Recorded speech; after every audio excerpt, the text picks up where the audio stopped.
Hello guys, in today's video I'm going to be talking about my November reads, and without further ado, let's get started. So one of the books I already talked in my November TBR actually, that I already read, is Halloween Party by Agatha Christie. That was my first book by her, and I already talked about this book a little, so I won't really be talking about it right now. I liked this book, but the thing was I didn't really like that I guessed the murderers, so I decided to listen to yet another book by her right after that, and that was Murder on Orient Express. This book that was probably the greatest November read, the most memorable one, even though I wasn't really as shocked and as flabbergasted as I thought I would be in the end. The story still really kept me hooked and I really liked it. That I actually watched two adaptations of the book, one which was the newest one, which I didn't really adore, so I decided to watch another adaptation of this book, which is the adaptation of 2010, and I really liked that version. Even though I kind of did not really understand the struggle at the end, like I really couldn't understand what was the, this whole struggling of Poirot, like whether to tell the policemen the truth or, lie to them.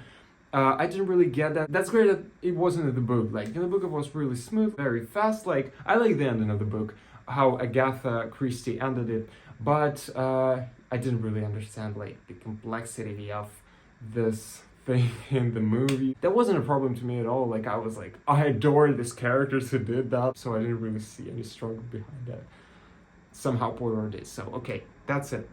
Maybe that says something about him as a character. Okay, so the next read of mine was this one, which was Half a Creature from the Sea by David Elmont. It was short stories, and I read them very slowly. I had this routine with my coffee and this book almost every November morning. It was so pleasant to read the story, to have some book that you read like every morning. Like, I don't think I read this book any other time of the day rather than morning. So yes, I will remember this book by those, mornings with my cup of coffee. And yeah, considering the stories, some of the stories you're not really a fan of, but some of them you really like.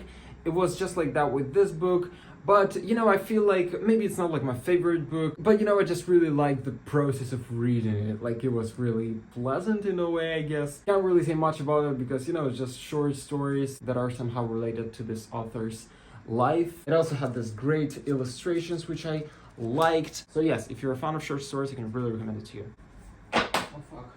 The book fell. Some other short stories I read was from this binder, which is Old New Tales by different authors. I read some of the stories from here, one of which was by Neil Gaiman himself, who is the author of this binder. Like, I guess he found all these stories and kind of like, stitched them into this book. But he also has his story in it. And even though I didn't like the first story I read from this book, and I was like, oh, don't tell me like the whole binder is going to be like this. However, all the other stories I read from here were amazing. I really liked them. Some of them were creepy, like the last one by Joe Hill. Also some other stories by familiar to me authors by whom I'd already read something before. So I liked it. The stories were very different, and I also thought about continuing with them because of course I didn't read them all.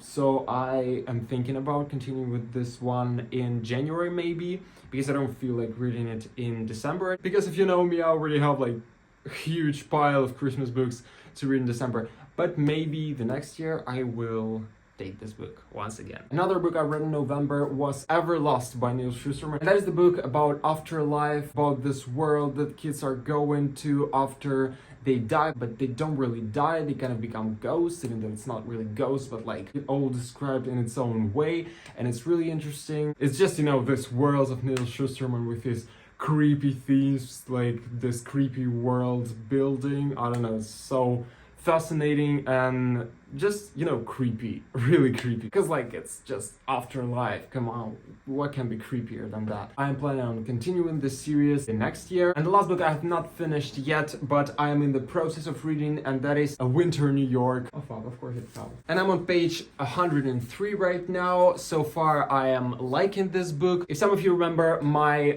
favorite books of 2022, it was One Another book by Joseph Silver was there, which was One Day in December, which I really liked at the time. I remember just devouring the book and just loving it so much. It kind of left me in this book hangover after I finished it. So I bought this book with like kind of same thoughts that maybe this book would do the same to me. We'll see. But yes, reading this one right now, it doesn't really take place at Christmas yet, but it will occasionally start. Fuck. So yeah, that's it. I hope you liked it. December TBR is coming. So I hope you liked this video. If you did, give it a thumb up and don't forget to follow me on Instagram. My username is @itsmedavesly. Also don't forget to follow me on this channel. I feel like I'm going to be uploading a lot of videos this December. I just feel that I have time because my roommate hasn't showed up yet, so I feel like I can, you know, make this long outro. So yes, I don't know what else to say. I feel like I just rushed through this books, so this wrap up was really fast. So yes, I hope you like this video. Thank you so much for watching, and I'll see you next time in my December TBR. Bye.